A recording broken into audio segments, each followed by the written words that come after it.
A gente já parou para pensar no que realmente está por trás do jeito que um curso online é montado? Sabe, porque alguns são tão diretos, cheios de testes, e outros parecem mais uma conversa, mais colaborativos? Pois é, a resposta para isso está, no fundo, na psicologia. Hoje, a gente vai mergulhar em como as diferentes teorias sobre como aprendemos acabam moldando e muito a educação à distância que a gente conhece. E para começar, uma história que faz a gente pensar. A história de Kaspar Hauser, um jovem que cresceu completamente trancado, sem contato com ninguém. Quando finalmente foi encontrado, ele teve que aprender tudo do zero: andar, falar, se relacionar. O caso dele nos joga uma pergunta na cara: será que aprender é um ato que acontece sozinho ou é algo que a gente constrói junto?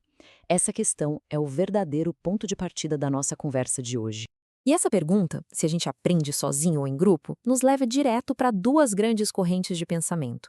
Duas visões que por muito tempo definiram as regras do jogo na educação e principalmente na EAD. Vamos colocar essas duas visões lado a lado para entender o impacto que cada uma tem na prática. Então, vamos olhar para esses dois pilares. De um lado, o comportamentalismo, do outro, o cognitivismo. Pensa neles como se fossem dois sistemas operacionais diferentes para a aprendizagem. Um enxerga quem estuda como alguém que só recebe informação, passivamente. Já o outro vê essa pessoa como uma criadora ativa do próprio conhecimento. A diferença aqui, olha, é gigantesca. E aqui a gente vê a diferença na prática. O comportamentalismo aposta tudo no estímulo-resposta, na repetição. O aluno, nesse modelo, é essencialmente passivo.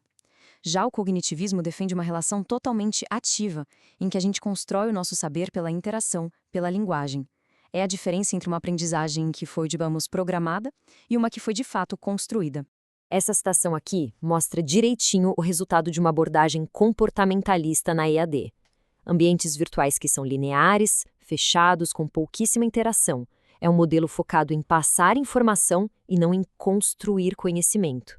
É bem provável que muita gente já tenha passado por cursos online nesse formato mais antigo, né? Mas olha, a boa notícia é que a educação evoluiu, e muito. Agora a gente vai virar a chave e olhar para o outro lado da moeda, para as teorias que colocam o aluno no centro de tudo como o verdadeiro arquiteto do seu conhecimento. É aqui que a EAD moderna começa a mostrar seu verdadeiro poder. Tá, mas como é que essa construção do saber acontece na prática? O psicólogo Jean Piaget nos deu um mapa bem interessante. O processo todo começa com um desequilíbrio, aquele momento em que a gente dá de cara com algo novo e não entende. Aí primeiro a gente tenta assimilar, ou seja, encaixar essa novidade naquilo que a gente já sabe. Se não der certo, a gente precisa se acomodar, que é quando reorganizamos nossas ideias para essa nova informação caber. E no final a gente chega num novo equilíbrio. É um ciclo, sabe? Um processo ativo que acontece de dentro para fora. Aí veio Lev Vygotsky e coloca uma peça que faltava nesse quebra-cabeça: a importância do outro. Ele mostrou que a mágica do aprendizado acontece na tal zona de desenvolvimento proximal. Isso não é sobre o que a pessoa já sabe, e nem sobre o que ela não consegue fazer de jeito nenhum. É sobre aquele espaço, sabe, onde ela consegue aprender com uma ajudinha. A conclusão dele é simples e, ao mesmo tempo, super poderosa.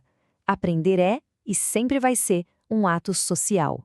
Ok, na teoria tudo isso é fascinante, mas a grande questão é: como essa ideia do aluno ativo vira realidade? Como é que o construtivismo funciona dentro de um curso à distância e principalmente quando a gente fala de educação profissional e tecnológica, a EPT? Na prática, uma EAD construtivista bota o aluno no centro de tudo. O ambiente virtual deixa de ser só um lugar para baixar PDFs e vira um espaço vivo de interação. O conhecimento é construído em conjunto, em fóruns, em projetos em grupo, em debates. E aqui o papel do professor muda da água para o vinho. Ele não é mais só um transmissor de conteúdo, mas um mediador que facilita todo esse processo. Lembram daquela primeira citação que a gente viu sobre o ambiente fechado e linear? Agora, olha essa aqui. A diferença é da noite para o dia, né? Aqui, a EAD é viva, é colaborativa, é social, é a materialização daquelas ideias de Piaget e Vygotsky num ambiente virtual de aprendizagem. Ok, agora vamos fechar um pouco mais o nosso foco. Essas ideias construtivistas são a base de tudo, mas na educação profissional e tecnológica, a EPT, a gente está lidando com um público muito específico, o aluno adulto. E esse aluno tem necessidades e jeitos de aprender muito particulares. E, para a gente mergulhar nessa ideia, nada melhor que uma inspiração que vem da poesia, do grande Manuel de Barros. Ele escreveu uma coisa genial: quando eu crescer, eu vou ficar criança. Essa busca por manter a curiosidade e o olhar de descoberta, mesmo depois de adulto, é a metáfora perfeita para o que significa aprender de verdade. Pois é, e existe todo um campo de estudo só para isso, a andragogia. Diferente da pedagogia, que foca na criança, a andragogia se dedica a entender como os adultos aprendem. A ideia-chave aqui é que o adulto não é uma tela em branco. Ele chega com uma bagagem imensa de experiências, com autonomia, e o que ele busca é um aprendizado que ele mesmo possa direcionar. E são esses princípios que viram a base para uma EAD de qualidade lá na EPT.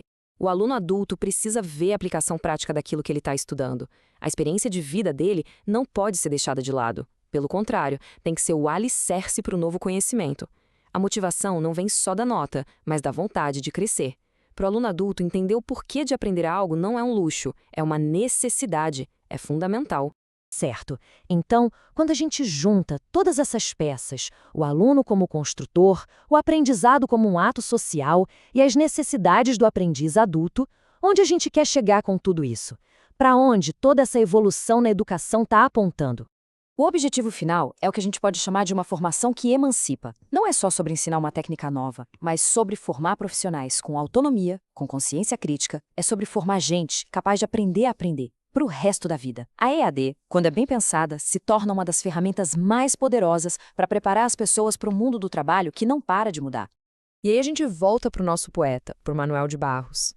Essa frase resume com uma simplicidade genial o espírito do que a gente chama de aprendizagem contínua. É sobre nunca, jamais, perder essa capacidade de se encantar, de perguntar, de querer descobrir. Essa curiosidade de criança que move quem nunca para de se desenvolver. E a gente termina com essa reflexão que fica para todo mundo. A tecnologia e as teorias pedagógicas dão as ferramentas, mas aquela chama da curiosidade é nossa, é interna. Como é que a gente pode, como eternos aprendizes, proteger e alimentar essa chama ao longo de toda a nossa vida? Fica aí a reflexão. Valeu pela companhia.